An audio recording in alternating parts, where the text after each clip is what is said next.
going to dig deeper into how do you talk to your adult child when the conversations just keep breaking down. All right, here's my first point. Point number one. And it comes out of something we've been talking about for quite a bit. In fact, I've been talking a lot about how important it is to have connection before you try to make change. Recently, I made a video and it got a lot of response, and it was all about when you're in that situation where your child is not talking to you or all those conversations are breaking down, about how it's important to change the experience. And why that's important is it doesn't matter how right you are. No matter how right you are, if your kid doesn't believe that you care about them, if they don't believe that you want the best for them, that you care about their viewpoint, that you respect them as the emerging adult they are, they're not going to listen to your points. They're not going to change for you. They're not going to even possibly even talk to you. So I talked about that changing the experience. We talked about doing things like just spending time with them, right? Just spend time with them listening about whatever they want to talk about their situation, doing something fun, doing something enjoyable. Just like take them out for a burger. And don't even focus on change. Don't focus on the problems, just focus on the connection.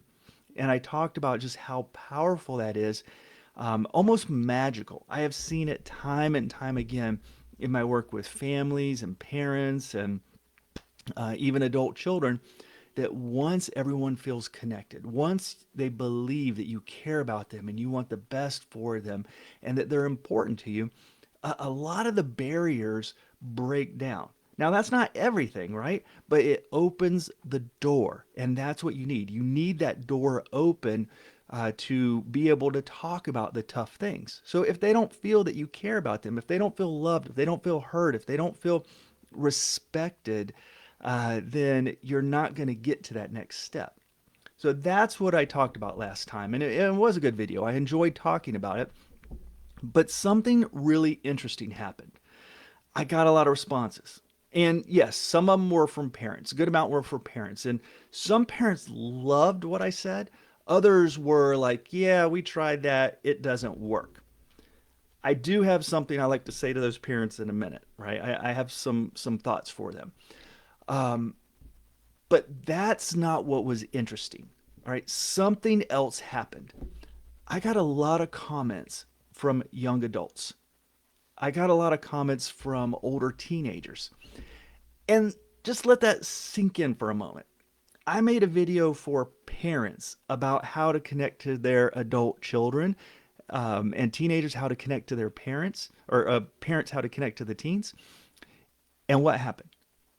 The video was about parents connecting to their kids, but I had the kids listening to the videos and they made comments. They reached out to me.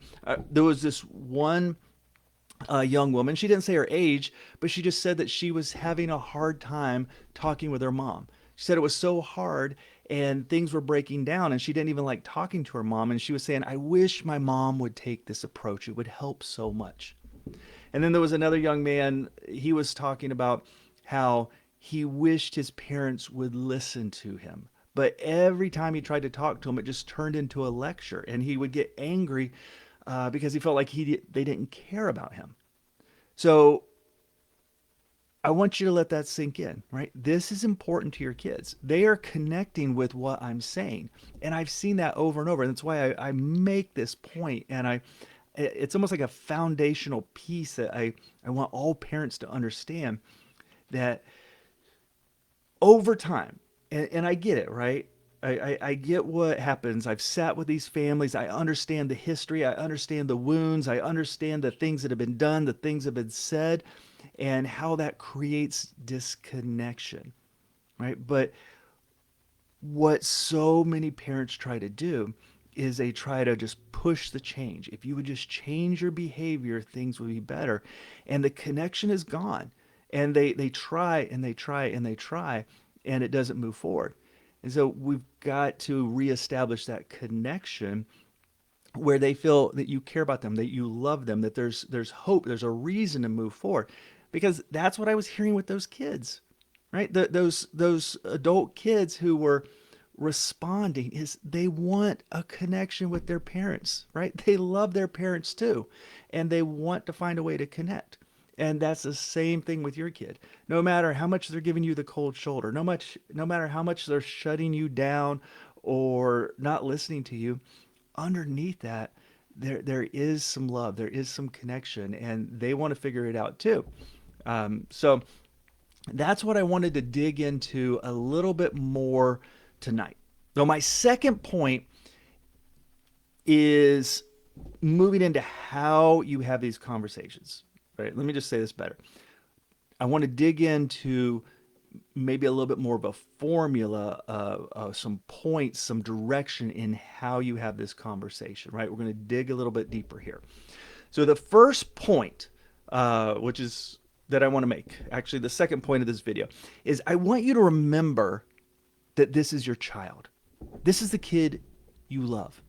This is the kid that you raised. This is the one that you had hopes and dreams for, not only for what they would do and the success in their life, but the hopes and dreams of what the relationship would look like with them when they're adults, right? At this point, right? You love them and you care about them. When you talk to them, you want that love, you want that belief, you want that hope to show. Let me say that again, right? As you're talking with them, and these are difficult conversations, right? There's a lot of emotion, there's a lot of history, but you want that love to show. And I'm not just being sappy here, I'm being serious, right? Because uh, they they need to see that, they need to feel that. I can't tell you how many times I have sat with a parent and an adult child while they're trying to work things out. The frustration and the disappointment is just oozing off of that parent. I can feel it in the room, all that tension. And and I just know in those moments that their words don't really matter, because sometimes they're saying, I want to listen, I want to understand, but the way it's coming across, it looks like a parent who just is about to pounce, right? There's just the anger and the frustration and the urgency and the intensity of, we got to do something, we got to change, or I'm so disappointed and angry at you. I was just talking with a family the other day, and it was that very same situation. The parents were saying, we want to understand. We want to know what's going on. Please tell us what you're thinking and what's going on with you.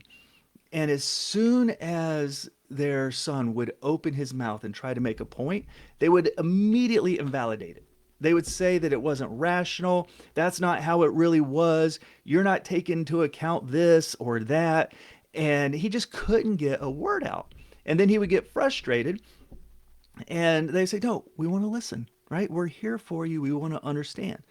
They were trying, right? I'll give them that. They were hearing that part, that they needed to listen. But that wasn't how it was coming across.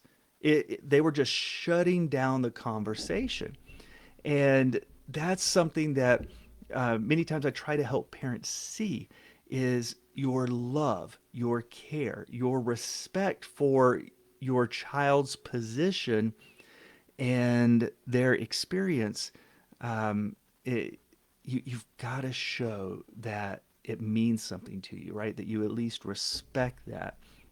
Otherwise, it's not going forward. Which brings me to my third point, right? Set aside your rationality, your logic, and your facts, because they don't help here, right? They don't help in this part of the conversation. It was just like what those parents were doing that in that conversation, right? The problem isn't the facts. The problem isn't who's right. The problem is that you're not connected, right? That you have someone, a young adult sitting across from you who doesn't feel like you give a crap about what they're going to say, right? That doesn't believe that they're cared for in that moment. And if they're in that position, they're not. It's not going to move forward, right? And let me give you this: your child could be completely wrong. I would probably even agree with you. I can't tell you how many times I've been sitting there and I'm like, okay, what's coming out of that young adult's mouth is really off base. It's really crazy. It's not going to work.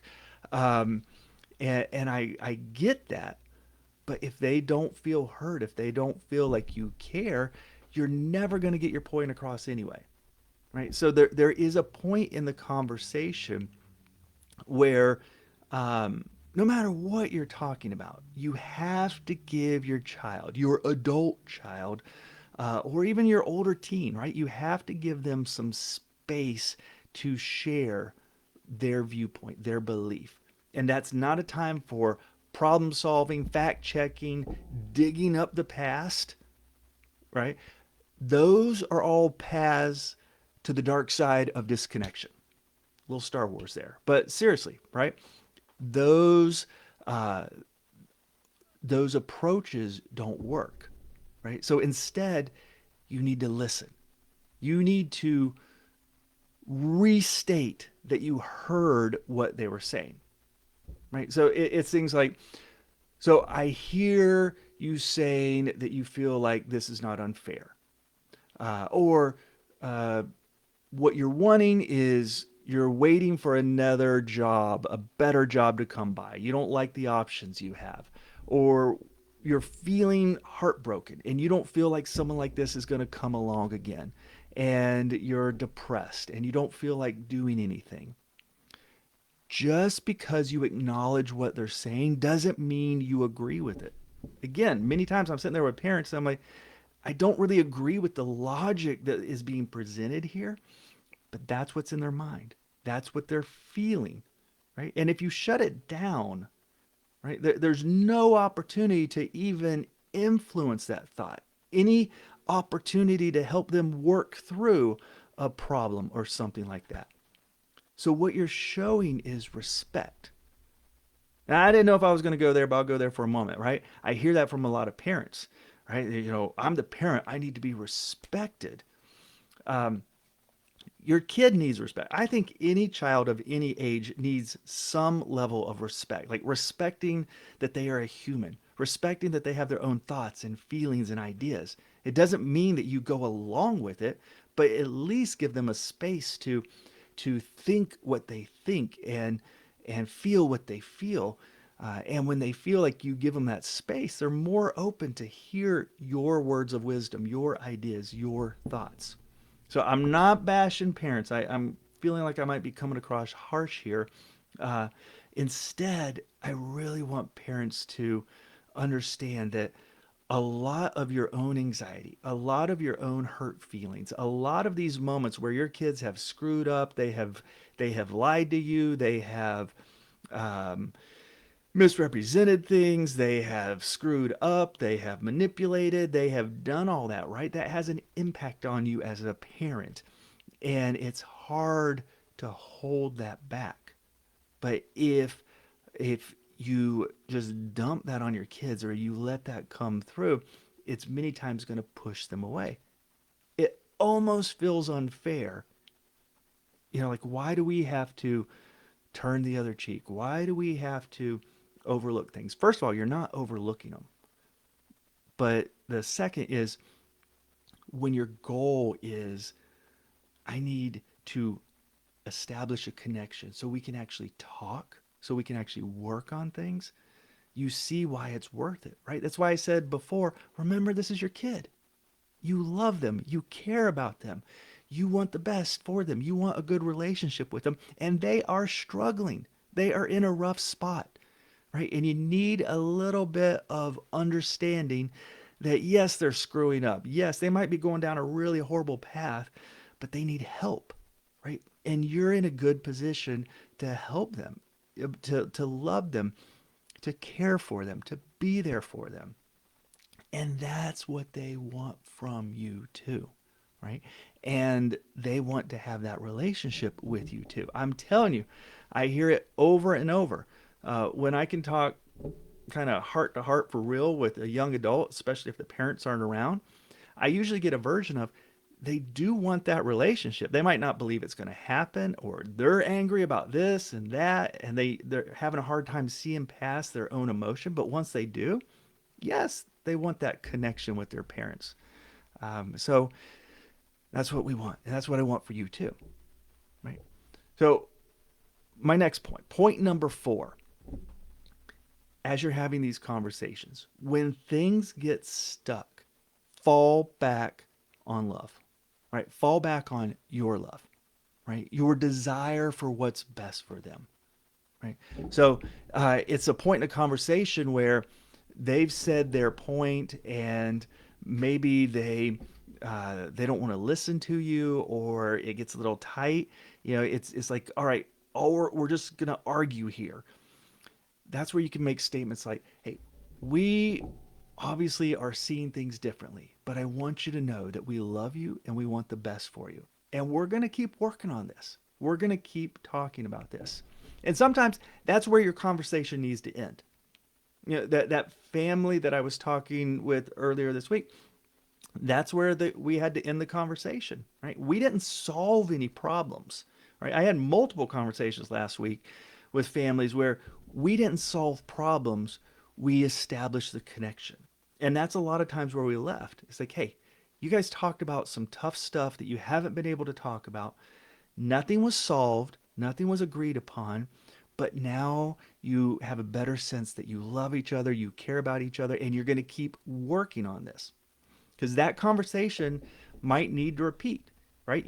Might need to go hang out with them and do something fun and enjoyable, and then establish that you care, and then come back to the conversation about what we're going to do, right?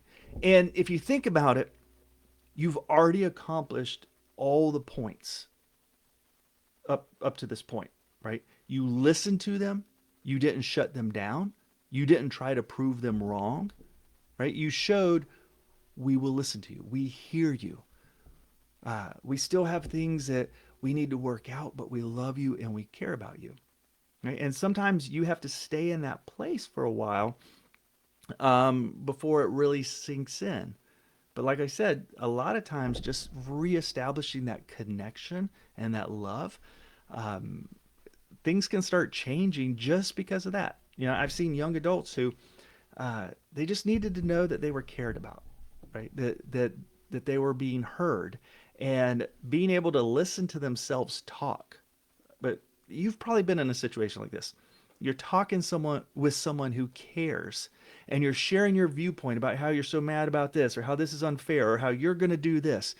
And a person's just listening to you, right? They're caring. And after you hear yourself talk, you change your position. You're like, you know what? Now that someone's listening to me and I can hear myself, maybe I see this a little differently. I've seen that happen with your kids. All right, point 5 in this conversation, as we're digging a little bit deeper, is this is where you share your side, right? So they feel heard. You've talked to them. You've listened to them, and uh, then it's your turn to share your side, your opinion. But can I give you a hint, right? How you know that you are at the place where you can start sharing your opinion?